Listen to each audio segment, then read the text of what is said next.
Hello friends, welcome to my channel Ojaswi की पाठशाला। आज हम पढ़ने वाले हैं lithium di isopropyl amide LDA के बारे में, that is responsible for enolate formation. So organic chemistry में रिएक्शन के अलावा जो सेकंड मोस्ट इम्पॉर्टेंट टॉपिक होता है that is the reagent. Okay, और उन्हीं रिएजेंट्स में से जो मैंने सबसे पहले सेलेक्ट किया है that is LDA. So let's begin the lecture start करने से पहले मैं आपको बताना चाहती हूँ कि मैंने अपना एक टेलीग्राम पे ग्रुप बनाया है ओजस्वी की पाठशाला के नाम से। आप इस लिंक से उसे सर्च कर सकते हो या डायरेक्टली आप सिर्फ ओजस्वी की पाठशाला डालो सर्च बार में तो भी आपको मेरा ग्रुप मिल जाएगा। आप वहाँ पे ज्वाइन कर सकते हो उस ग्रुप को। वहाँ पे डेली क्विजेज हो रहे हैं मॉर्निंग के टाइम में और इवनिंग के टाइम में। स्टूडेंट्स जो हैं वहाँ एक्टिवली पार्टिसिपेट कर रहे हैं, वहाँ पे ग्रुप डिस्कशंस हो रहे हैं। सो काफ़ी इंटरैक्टिव ग्रुप बना हुआ है और आई रिकमेंड एवरीवन कि वहाँ पे आप आइए और ज्वाइन करिए उसको। इसके अलावा आप मुझे ईमेल भी कर सकते हो। इन एनी केस आपको कोई क्वेरी है, कोई आपको डाउट है तो आप मुझे ईमेल पे भी कांटेक्ट कर सकते हो। So let's start the LDA. अब एलडीए इतना इम्पोर्टेंट क्यों है? आप कोई भी एग्जाम ले लीजिए, जैसे आप CSIR नेट की अगर प्रिपरेशन कर रहे हैं, IIT जैम या फिर आप गेट की प्रिपरेशन कर रहे हैं, आपको एलडीए से रिलेटेड एक क्वेश्चन ऑर्गेनिक केमिस्ट्री में ज़रूर से मिल जाएगा। एंड CSIR नेट में तो 2 से 3 क्वेश्चन हर ईयर आपको मिल जाएंगे। आपको सिंपली बस प्रीवियस ईयर का पेपर उठाना है और आपको देखना है। और LDA is very common and very important reagent for the competitive exam. Okay, तो शुरू करते हैं। LDA stands for lithium di isopropyl amide. Okay, और it is a very strong bulky base. Isopropyl group, क्योंकि यहाँ पे 2 आइसोप्रोपाइल ग्रुप हैं, इसकी वजह से इस मॉलिक्यूल में या इस कंपाउंड में बल्कीनेस शो करता है ये। ओके, इसका मॉलिक्यूलर फॉर्मूला मैंने मेंशन किया है। मॉलिक्यूलर फॉर्मूला बिल्कुल भी इंपॉर्टेंट नहीं है, आपको जो ध्यान रखना है that is the structure of LDA. Right, आप इसी पे फोकस करो कि स्ट्रक्चर क्या है एलडीए का। Next is it has good solubility in non polar organic solvent. Non polar organic solvent जैसे कि हो गया आपका टेट्राहाइड्रोफ्यूरॉन, THF हो गया, ईथर हो गया। ओके, इस तरह से जितने भी नॉन पोलर ऑर्गेनिक सॉल्वेंट हैं इसमें इनकी सॉल्युबिलिटी जो है वो काफी अच्छी देखी गई है। नेक्स्ट इज ये जो होता है नॉन न्यूक्लियोफिलिक नेचर का होता है। नॉन न्यूक्लियोफिलिक नेचर मतलब क्या हुआ? नॉन न्यूक्लियोफिलिक नेचर मतलब न्यूक्लियोफाइल्स जो आपके बेसिस होते हैं मोस्ट ऑफ द टाइम आप ये देखोगे कि वो एज अ न्यूक्लियोफाइल एक्ट कर रहे हैं। राइट, पर इस रिएजेंट के केस में क्या होता है, क्योंकि हमने अभी स्टार्टिंग में ही देखा है कि यहाँ पे 2 डाई आइसोप्रोपाइल ग्रुप लगे हुए हैं, उसकी वजह से क्या होता है कि ये आइसोप्रोपाइल ग्रुप वहां पे स्टेरिक हिंड्रेंस क्रिएट करते हैं, जिसकी वजह से ये न्यूक्लियोफिलिक रिएक्शन के लिए अवेलेबल नहीं हो पाता है। एंड दैट इज वाई इसका जो नेचर है दैट इज नॉन न्यूक्लियोफिलिक। तो अगर आपको कभी ये रीजनिंग में क्वेश्चन आता है तो simple, due to steric hindrance created by di isopropyl group this LDA is not available for nucleophilic reactions. Now LDA is responsible for enolate formation. तो LDA के इनोलेट फॉर्मेशन में क्या होगा कि LDA जो है, जो आपके कार्बोनिल ग्रुप हैं उनसे जो अटैच्ड अल्फा कार्बन पे अल्फा हाइड्रोजन होगा उस पे अटैक करता है और उसे कन्वर्ट कर देता है इनोलेट आयन में। जो रिएक्शन कंडीशन है दैट इज -78 डिग्री सेंटीग्रेड, और मोस्टली आप देखोगे कि ये THF में ही होता है। THF is tetrahydrofuran. ईथर में भी कभी कभी रिएक्शंस होते हैं, लेकिन मोस्ट कॉमनली यूज सॉल्वेंट जो LDA के साथ होता है दैट इज THF। जो ये -78 डिग्री सेंटीग्रेड है दैट इज इम्पॉर्टेंट इसलिए है क्योंकि इस टेम्परेचर पे हमें काइनेटिकली स्टेबल प्रोडक्ट मिलता है। राइट, ओके, एक होता है आपने पढ़ा होगा थर्मोडायनेमिकली स्टेबल प्रोडक्ट और एक होते हैं काइनेटिकली स्टेबल प्रोडक्ट।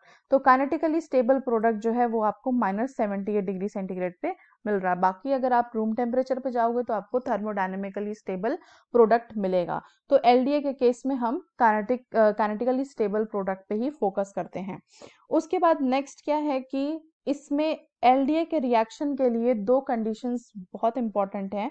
फर्स्ट है कि जो भी आप कंपाउंड, जो भी आपका रिएक्टेंट है, okay, this is the reactant, तो जो भी आपका रिएक्टेंट है उसमें सबसे पहले कार्बोनिल ग्रुप प्रेजेंट होना चाहिए। ओके, ये बहुत इंपॉर्टेंट है, कार्बोनिल ग्रुप प्रेजेंट हो।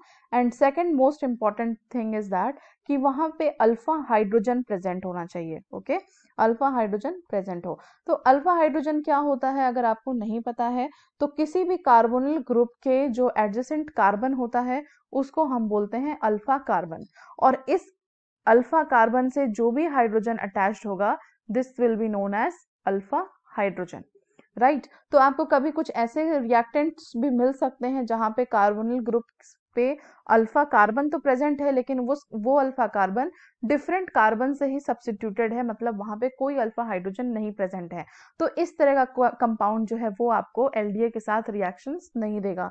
So this alpha hydrogen is very important, क्योंकि एलडीए क्या करता है, एलडीए मेनली क्या करता है, एब्स्ट्रैक्ट करता है अल्फा हाइड्रोजन को। Okay, abstract the alpha hydrogen. Next, enolate क्या होते हैं? Enolate are the conjugate base और एनायंस ऑफ इनॉल्स। तो आई थिंक आपको इनॉल का स्ट्रक्चर याद होगा। इनॉल का स्ट्रक्चर होता है इस तरीके से, यहाँ पे OH और ये हो गया आपका डबल बॉन्ड, मतलब अल्कीन प्लस अल्कोहल फॉर्म्स इनॉल। तो अभी यहाँ से ये H हट गया, तो that is why it is the conjugate base या फिर एनायन ऑफ दिस इनॉल। ओके, में इसकी इंपॉर्टेंस क्यों है इनोलेट आयन की? क्योंकि ये एज अ न्यूक्लियोफाइल एक्ट करता है, so it undergoes like SN2 reactions. तो डिटेल में देखते हैं कि एलडीए किस तरीके से इनोलेट फॉर्मेशन करता है, मतलब what is the mechanism.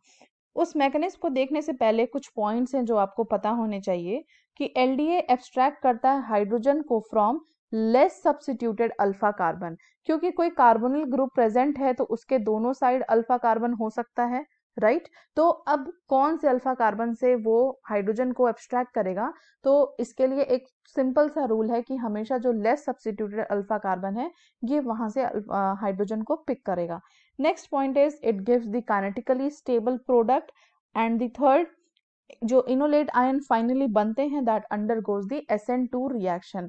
SN2 reaction में सबसे इंपॉर्टेंट जो आपको चीज जाननी है कि SN2 रिएक्शन क्या होते हैं, that is the stereo specific reactions होते हैं। तो आपको मोस्टली यहाँ पे इन्वर्जन ऑफ कॉन्फ़िगरेशन मिलेगा अगर कोई स्टीरियो सेंटर वहां पे प्रेजेंट है तो। Okay, inversion of configuration. Now let's see the mechanism. अब फॉर एग्जाम्पल ये आपने एक रिएक्टेंट लिया हुआ है। ओके, अब इस रिएक्टेंट में आप देखो कार्बोनिल ग्रुप ऑलरेडी प्रेजेंट है। ओके, हमारी फर्स्ट कंडीशन रिएक्टेंट की मीट कर रही है यहाँ पे। नेक्स्ट आप देखो अल्फा कार्बन, तो आप यहाँ देखो तो एक अल्फा कार्बन ये है and the second alpha carbon is this. तो अब हमारा काम क्या है, देखना कि हाइड्रोजन प्रेजेंट है या नहीं। तो ऑब्वियसली इस कार्बन पे भी हाइड्रोजन प्रेजेंट है। ओके, यहाँ पे 3 हाइड्रोजन प्रेजेंट है और इस पे भी एक हाइड्रोजन प्रेजेंट है, राइट। तो मतलब अल्फा हाइड्रोजन आपके दोनों साइड प्रेजेंट है। अब आपको क्या देखना है कि जो लेस सब्स्टिट्यूटेड कार्बन कौन सा है। तो आप ये देखोगे कि जो आपका ये वाला कार्बन है इस पे ऑलरेडी ये 2 मिथाइल ग्रुप से सब्स्टिट्यूटेड है, जबकि यहाँ पे ये कार्बन फ्री है, only hydrogen, no any kind of substitution. तो इस केस में क्या होगा कि ये जो एलडीए है ये इस वाले कार्बन पे ही एक्ट करेगा, राइट। यहीं से जो आपका हाइड्रोजन है वो एब्स्ट्रैक्ट करेगा। तो आइए देखते हैं कि एलडीए कैसे काम करता है। अब ये आपका है LDA, right, this is the structure of LDA. ये एलडीए में क्या होगा कि जो ये नाइट्रोजन पे आपके लोन पेयर हैं ये क्या करेंगे, ये हाइड्रोजन को एब्स्ट्रैक्ट करेंगे। ओके, इस हाइड्रोजन के एब्स्ट्रैक्शन से क्या होता है कि ये बॉन्ड जो है वो बॉन्ड मूवमेंट होगा या इलेक्ट्रॉन्स का मूवमेंट होगा, जिसकी वजह से आपको फाइनली ये स्ट्रक्चर मिलता है। इस बॉन्ड मूवमेंट की वजह से यहाँ पे डबल बॉन्ड बन जाएगा और ये डबल बॉन्ड जो कार्बन और ऑक्सीजन के बीच में है ये ब्रेक करके यहाँ पे लोन पेयर्स आ जाएंगे आपके। उसके बाद से ये देखा गया कि ये जो प्रोडक्ट बन रहा है ये फिर अपना एक रेजोनेंस स्ट्रक्चर क्रिएट करता है, जिसमें वापस से क्या होता है कि यहाँ पे कार्बन पे क्या है, नेगेटिव चार्ज आ रहा है। और मतलब अगर आप इसको देखो तो यहाँ पे क्या होगा कि ये इलेक्ट्रॉन्स इस डायरेक्शन में वापस से मूव करते हैं, जिसकी वजह से यहाँ पे पॉजिटिव और यहाँ पे नेगेटिव आ रहा है, जिसकी वजह से यहाँ पे डबल बॉन्ड बन जा रहा है और ये आपका निगेटिव चार्ज यहाँ पे आ जा रहा है। Okay, so this is the enolate ion. Okay, ये इनोलेट आयन है और ये जो पूरा का बन रहा है ये इसका रेजोनेंस स्ट्रक्चर है ऑफ इनोलेट आयन। लास्ट में क्या है कि आपका जो एलडीए था, ओके, यहाँ से उसने हाइड्रोजन एब्स्ट्रैक्ट किया और ये आपका जो डाई आइसोप्रोपाइल अमाइड ग्रुप है वो बाहर निकल गया। आप तो अब जो ये इनोलेट आयन फॉर्म हुआ है, this will act as a nucleophile and it will undergo nucleophilic substitution reaction of SN2 type. Okay, तो अब देखते हैं कुछ इसके रिएक्शंस के एग्जांपल्स। फर्स्ट से कुछ रिएक्शंस होंगी, okay, several type of reactions like alkylation, halogenation, aldol reaction, इस तरह के रिएक्शंस होंगी। तो हम वन बाय वन एक एक एग्जांपल लेके देखते हैं। सबसे पहले देखते हैं एल्काइलेशन। यहाँ पे फर्स्ट स्टेप में एलडीए रिएक्ट करेगा, ओके, और सेकंड स्टेप में हमने लिया है CH3Br जिसके थ्रू हम एल्काइलेशन कराएंगे। तो फर्स्ट स्टेप सेम मैकेनिज्म के थ्रू फॉलो होगी जैसे अभी हमने प्रीवियसली देखा है। ओके, ये आपका यहाँ पे एलडीए का जब रिएक्शन होगा तो यहाँ पे बन जाएगा आपका इनोलेट आयन। ओके, अब ये इनोलेट आयन जो बना है, this enolate ion will react with CH3Br। अब CH3Br के केस में क्या होगा कि जो ब्रोमीन है that is more electronegative than this carbon और मिथाइल ग्रुप। तो यहाँ पे क्या होगा कि एक पार्शियल चार्जेस डेवलप हो जाएंगे, पार्शियल नेगेटिव और पार्शियल पॉजिटिव चार्ज जो है वो डेवलप हो जाएगा, जिसकी वजह से ये इलेक्ट्रॉन को अपनी तरफ पुल करेगा and this enolate ion will attack the carbon. ये इस कार्बन पे अटैक करेगा और जैसे ही ये इसके साथ बॉन्डिंग बनाएगा, यहाँ से ये बॉन्ड टूट जाएगा and this bromine will leave out the CH3Br, मतलब यहाँ से ये लीविंग ग्रुप की तरह एक्ट करेगा। तो अब आपको क्या समझ में आ रहा होगा कि this is a type of SN2 reaction. Okay, substitution reaction हो रहा है, मतलब यहाँ से आपका इनोलेट आयन आ रहा है और इस कार्बन के साथ बॉन्ड बना रहा है, जिसके बाद Br जो है as a leaving group act कर रहा है। ओके, और ये लीव कर दे रहा है सिस्टम को। फाइनली ये जो आपका मिथाइल ग्रुप है वो इस इनोलेट आयन के साथ बाइंड करके यहाँ पे देखो अल्काइलेशन हो जा रहा है इस रिएक्टेंट का, राइट। तो यहाँ पे क्या हुआ कि आपका एक मिथाइल ग्रुप ऐड हो गया। तो लाइक दिस हम इनोलेट के साथ अल्काइलेशन कर सकते हैं। अब हम यहाँ पे CH3Br लिए हैं, यहाँ पे हम कोई और अल्केन चेन ले सकते हैं, लाइक इथाइल ले लें, इथाइल CH2Br ले लें, राइट। तो यहाँ पे क्या होगा कि इथाइल जो है वो ग्रुप अटैच हो जाएगा। तो इस तरह से आप चेन लेंथ को इंक्रीज कर सकते हो, राइट। नेक्स्ट देखते हैं हेलोजनेशन। हेलोजनेशन के केस में क्या होगा कि फर्स्ट स्टेप फिर से सेम होगा, यहाँ पे इनोलेट आयन का फॉर्मेशन होगा। सेकेंड स्टेप हमने लिया है bromine. Okay, bromine is very common halogenating agent. तो ब्रोमीन के केस में क्या हुआ कि ब्रोमीन का दो एटम्स है जो जिसमें एक जो है वो मोर इलेक्ट्रोनेगेटिव होगा। अगेन यहाँ पे पार्शियल चार्जेस जो है वो क्रिएट होंगे, जिसकी वजह से यहाँ पे जो आपका इनोलेट आयन है वो जो पॉजिटिवली चार्ज है उसको जाके उस पे एक्ट करेगा और दूसरा वाला जो ब्रोमीन एटम है वो वहां से as a leaving group act करेगा और वहां से निकल जाएगा। Again substitution, nucleophilic substitution reaction, और ये ब्रोमीन जो है वो इस कार्बन के साथ अटैच होके आपके जो इनिशियल रिएक्टेंट है उसका हेलोजनेशन कर रहा है। यहाँ पे वहां पे एक हेलोजन ग्रुप अटैच हो रहा है। ओके, हेलोजनेशन या ब्रोमिनेशन आप इसको कुछ भी कह सकते हो। सो एल्डोल रिएक्शन में क्या है कि आपका यहाँ पे एल्डिहाइड एक लिया हुआ है हमने। ओके, तो पहले जो फर्स्ट स्टेप में एलडीए के साथ रिएक्शन है वो सेम होगा। आई थिंक अब आपको समझ में आ गया होगा कि इनोलेट आयन का फॉर्मेशन कैसे हो रहा है। ओके, कोई भी जो आप ग्रुप के साथ रिएक्शन कराओ, अगर उसमें कार्बोनिल ग्रुप प्रेजेंट है, अल्फा हाइड्रोजन प्रेजेंट है और less substituted side of the carbon, ये तीन चीजें आपको ध्यान में रखनी है और वहां से बस आपको इनोलेट आयन बना लेना है। अब सेकंड स्टेप में क्या आता है, तो जैसे कि एल्डिहाइड। अब एल्डिहाइड के केस में क्या होगा कि अगर आप इलेक्ट्रॉन मूवमेंट देखो तो ऑक्सीजन की तरफ इलेक्ट्रॉन मूवमेंट होगा। ऑक्सीजन के पास जो होते हैं वो ऑलरेडी लोन पेयर होगा, ठीक है, 4 लोन पेयर्स होंगे और ये इलेक्ट्रॉन मूवमेंट उस तरफ होगा। तो उसकी वजह से क्या होगा कि इस कार्बन के ऊपर क्या होगा कि प्लस चार्ज डेवलप होगा या फिर ये एज अ इलेक्ट्रोफाइल एक्ट करेगा। अब ये इनोलेट आयन क्या करेगा कि ये इस कार्बन के ऊपर अटैक करेगा एंड फाइनली आपको ये प्रोडक्ट मिल जाएगा।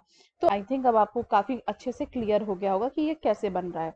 तो यहाँ देखते हैं, एक क्वेश्चन मैंने आपके लिए रखा है। इस क्वेश्चन को आपको करना है और आपको इसका प्रोडक्ट बताना होगा कि क्या प्रोडक्ट बनेगा, राइट।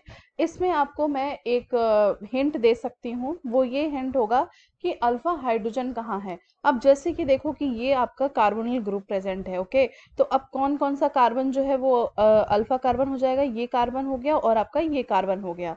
लेकिन अगर आप इस कार्बन को देखो ओके तो यहाँ पे कार्बन पे कोई अल्फा हाइड्रोजन नहीं है। ओके क्योंकि यहाँ पे ये हर तरफ कार्बन से बॉन्डेड है, राइट। तो इस वजह से यहाँ पे कोई अल्फा हाइड्रोजन नहीं है, तो कोई रिएक्शन इस साइड नहीं होगी, reaction will occur this side, right. तो यहाँ पे कितने हाइड्रोजन होंगे, यहाँ पे 2 हाइड्रोजन होंगे और एक हाइड्रोजन पे आपका एलडीए जो है वो प्रोटॉन एब्स्ट्रैक्शन करेगा। ये जो हाइड्रोजन होते हैं अल्फा हाइड्रोजन, इनको एसिडिक हाइड्रोजन भी कहा जाता है। ओके सो आई थिंक इतना हिंट सफिशिएंट है। एक मैं आपको सेकेंड स्टेप के साथ भी हिंट दे सकती हूँ, वो ये है कि ये क्लोरीन जो है, ये क्लोरीन और इस कार्बन के बीच में अगर देखा जाए तो ये क्लोरीन जो है वो मोर इलेक्ट्रोनेगेटिव है, इस वजह से जो इलेक्ट्रॉन का मूवमेंट होगा वो इस साइड होगा, और यहाँ पे जो आपके जो ये कार्बन होगा वो एज अ इलेक्ट्रोफाइल एक्ट करेगा। ओके एक पार्शियल चार्ज डेवलप हो जाएगा, so this Cl will act as a leaving group और बाकी जो ग्रुप है वो अटैच हो जाएगा। तो आई थिंक मैंने बता ही दिया है, लेकिन फिर भी मैं चाहती हूँ कि आप इसको खुद से लिखो और खुद से इसको समझने की कोशिश करो कि इसका प्रोडक्ट क्या बन रहा है। अगर आपको नहीं समझ में आ रहा है या कोई भी डाउट है आपको, तो आप प्लीज कमेंट सेक्शन में आप मुझसे पूछ सकते हैं, आप मुझे वहां पे कांटेक्ट कर सकते हैं, आप टेलीग्राम पे आ सकते हैं, आप वहां पे डिस्कस कर सकते हैं कि ये रिएक्शन कैसे हो रही है। तो आई थिंक एलडीए में इतना सफिशिएंट है, और एलडीए में सबसे इंपॉर्टेंट जो है वो इनोलेट आयन का फॉर्मेशन है, and second is the SN2 reaction. और SN2 में जो सबसे इंपॉर्टेंट चीज है that is the stereo specific SN2 reaction. वो जब हम SN2 रिएक्शन करेंगे वहां पे हम डिस्कस करेंगे कि किस तरीके से स्टीरियो स्पेसिफिसिटी जो है वो प्रोडक्ट की वैरी करती है, या इन्वर्जन ऑफ कॉन्फ़िगरेशन कैसे हो रहा है, राइट। तो आज के लिए बस इतना ही, फिर मिलते हैं, तब तक के लिए please like share subscribe my channel, ज्यादा से ज्यादा शेयर करिए इसे, और कीप ट्यूनिंग। Bye bye.